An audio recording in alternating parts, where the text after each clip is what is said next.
Pelestarian lingkungan adalah proses atau cara perlindungan lingkungan dari kerusakan. Ada banyak sekali kasus kerusakan lingkungan di Indonesia. Yuk kita simak kasus berikut beserta cara mengatasinya. Kasus kebakaran hutan akibat foto prewedding. Kebakaran hutan terjadi di kawasan Bromo, Jawa Timur. Kejadian kebakaran hutan ini terjadi pada 6 September 2023. Saat itu, pasangan yang berencana membuat foto prewedding memutuskan untuk mengambil gambar mereka di kawasan hutan Bromo. Namun, perencanaan tersebut kurang mempertimbangkan perlindungan lingkungan. Tanpa mendapatkan izin dari otoritas setempat, mereka menjalankan sesi foto prewedding dengan menggunakan elemen drastis seperti lilin, api, dan obor. Mereka menggunakan elemen tersebut untuk mendapatkan efek yang mereka inginkan. Akibat penggunaan yang tidak hati-hati, percikan api menyebar ke kawasan hutan Bromo dan vegetasi kering di sekitarnya. Dampaknya terjadi kerusakan pada ekosistem Bromo, merusak habitat satwa liar, dan mengganggu keseimbangan alam. Berikut langkah-langkah merencanakan pelestarian lingkungan. Yang pertama, edukasi dan kesadaran masyarakat tentang pentingnya menjaga lingkungan dan mematuhi aturan. Yang kedua, ketatnya penegakan aturan dan regulasi terkait izin dan keamanan dalam menjalankan kegiatan di kawasan hutan dan kawasan alam. Yang ketiga, mengawasi dan mengendalikan aktivitas manusia di area yang rentan terhadap kebakaran hutan. Yang keempat, memperkuat tindakan pemadaman kebakaran atau pemulihan hutan setelah kebakaran terjadi. Pelaku perambahan dan penebangan liar di kawasan hutan KPH Donggomasa, NTB siap disidangkan. Senin 15 Mei 2023 pukul 12.00 waktu Indonesia bagian Timur, tim patroli Balai KPH Maria Donggomasa menemukan pelaku J sedang melakukan penebangan liar dengan menggunakan mesin gergaji atau yang kita sebut dengan chainsaw dan parang, dengan tujuan untuk merambah kawasan hutan yang ada untuk digunakan menjadi area bercocok tanam yang terjadi pada kawasan hutan Sorontukambu pada kelompok hutan kota Donggomasa, Desa Teta, Kecamatan Lambitu, Kabupaten Bima, Provinsi Nusa Tenggara Barat. Dan diketahui kawasan hutan yang dirambah oleh pelaku sekitar 1,5 hektar. Kasus tersebut dapat menyebabkan hal ini dan hal itu. Dua hal itu menyebabkan lingkungan menjadi rusak.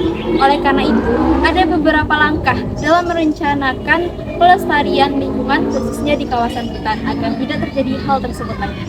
Yang pertama, pemerintah bisa membuat suatu aturan, yaitu setiap daerah berpatroli secara rutin di kawasan hutan dan melaporkan hasil patrolinya agar dapat dilihat perkembangannya. Dan yang kedua, pemerintah memberikan sanksi yang tegas dan jelas kepada pelaku perusakan lingkungan agar pelaku tidak melakukan hal yang sama di tahun berikutnya lagi. Yang ketiga, organisasi atau lembaga-lembaga peduli lingkungan bisa melakukan sosialisasi kepada masyarakat agar masyarakat lebih mengetahui begitu pentingnya menjaga pelestarian lingkungan. Dan yang terakhir adalah masyarakat sekitar bersama-sama melakukan reboisasi atau penanaman kembali agar hutan-hutan yang gersang dapat kita lihat menjadi hijau kembali. Pencemaran air akibat limbah nikel. Telah terjadi pencemaran air di Pulau Labengki, Sulawesi Tenggara dikarenakan limbah dari tambang nikel. Pulau Labengki lokasinya berseberangan dengan kawasan pertambangan nikel di daerah Konawe Utara yang terdapat 50 lebih perusahaan dari tambang nikel yang aktif dalam beroperasi. Limbah nikel yang telah dibuang oleh perusahaan-perusahaan tersebut ke laut mengalir ke perairan Pulau Labengki karena terbawa arus terlebih pada saat musim hujan, sehingga kini pemandangan bawah laut perairan Pulau Labengki sudah tidak lagi jernih. Warga setempat telah menyatakan kerisauan mereka. Mereka mengatakan bahwa mereka khawatir limbah dari nikel akan mencemari Pulau Labengki selamanya. Langkah dari solusi yang telah saya rencanakan untuk menangani kasus tersebut yaitu yang pertama, mengedukasi pihak-pihak perusahaan untuk tidak mencemari lingkungan dan tidak membuang limbahnya sembarangan terlebih ke perairan. Yang kedua, yaitu menyediakan instalasi pengolahan air limbah di tiap-tiap perusahaan yang beroperasi. Yang ketiga, yaitu mengolah terlebih dahulu limbah tambang dari perusahaan-perusahaan tersebut agar tidak mencemari lautan. Cepatnya Pantai Daerah Patenggangan, Air Tawar Barat, seperti di sana.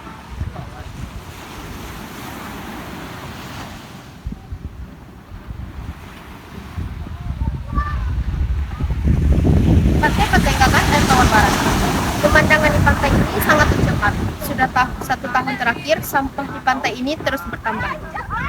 Sampah pantai ini berasal dari sampah rumah tangga yang dibuang oleh warga sekitar pantai. Sangat banyak sampah seperti bekas hasil memukat nelayan di pantai, yang membuat pantai menjadi sangat kotor dan bau. Dan banyak ranting kayu atau pohon yang ada di pantai yang turun ke pantai. Solusinya yang dapat kita rencanakan untuk pelestarian lingkungan ini adalah seperti kurangi membuang sampah plastik ke pantai, yang kedua mendaur ulang sampah organik. Dari saya tentang abrasi. Abrasi yang menerjang garis pantai yang dari wilayah Kabupaten Brebes, Jawa Tengah dari panjang pantai 42 km, 30%-nya mengalami kerusakan parah. Salah satu wilayah terparah berada di Desa Randusangga Wetan, Kecamatan Brebes, di mana abrasi merusak permukiman warga, warung, lahan tembak. Kepala Dewasa Randusangga Wetan, Sri Agung Kabiantara mengatakan, panjang bibir pantai di Desa Randusangga sepanjang 5 km. Akibat abrasi ini, sudah ada 325 hektar tambak milik warga rusak dan tidak bisa diberdayakan. Dan juga sudah ada 10 rumah warga yang tidak bisa lagi ditempati karena terendam banjir tersebut. Baiklah, solusinya adalah pencegahan terhadap abrasi yang dapat menggunakan teknologi, pengamanan pantai dan cara sederhana seperti hutan bakau dan gundukan batu dengan teknologi seperti revetment, yakni struktur pelindung pantai yang dibuat sejajar pantai dan biasanya memiliki permukaan miring. Selanjutnya seawal, yaitu dibuat sejajar pantai tapi seawal memiliki dinding relatif. Selanjutnya groin, yaitu struktur pengaman pantai yang dibangun menjorok relatif tegak lurus terhadap arah pantai tersebut. Upaya mengatasi masalah sosial akibat globalisasi dan era digital dengan tema pelestarian lingkungan. Dari kasus yang saya temukan dan tuliskan, yaitu sepanjang tahun 2019 terdapat puluhan kasus pencemaran lingkungan di Karawang, Jawa Barat. Kejahatan terhadap lingkungan terjadi hampir di semua landscape. Limbah mencemari hutan, sungai, tanah, laut hingga lahan dan pemukiman dan udara. Dari kasus yang saya dapat, solusi yang saya rencanakan untuk pelestarian lingkungan adalah yang pertama, dengan melakukan pengolahan limbah dengan benar, yang kedua, mengolah limbah pabrik sebelum dibuang, dan yang ketiga adalah rutin melakukan upaya pembersihan sumber air. Sungai Cileungsi Bogor tercemar limbah B3 dan ribuan ikan mati. Analisis kasus saya adalah di Sungai Cileungsi Kabupaten Bogor, Jawa Barat, terlihat sungai sudah sangat tercemar karena disebabkan oleh limbah B3. Ditandai dengan adanya ribuan ikan mati dan air sungai yang sudah menghitam. Pencemaran terjadi dari hulu hingga hilir sungai. Sungai ini terletak di dekat Jembatan Wika, Jembatan Cikuda Wane Herang. Limbah B3 tersebut berasal dari Jembatan Leuwikaret dan Jembatan Wika Tanjung Udik. Jika hal ini terus berlanjut dan tidak segera ditindaklanjuti, maka Sungai Cileungsi akan selamanya tercemar dan mengganggu ekosistem sungai. Terjadi pada hari Jumat 7 bulan April 2023.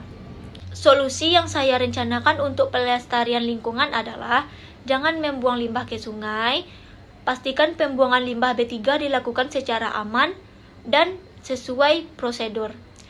Terus tetapkan sanksi yang tegas bagi perusahaan yang melanggar aturan pengolahan limbah B3.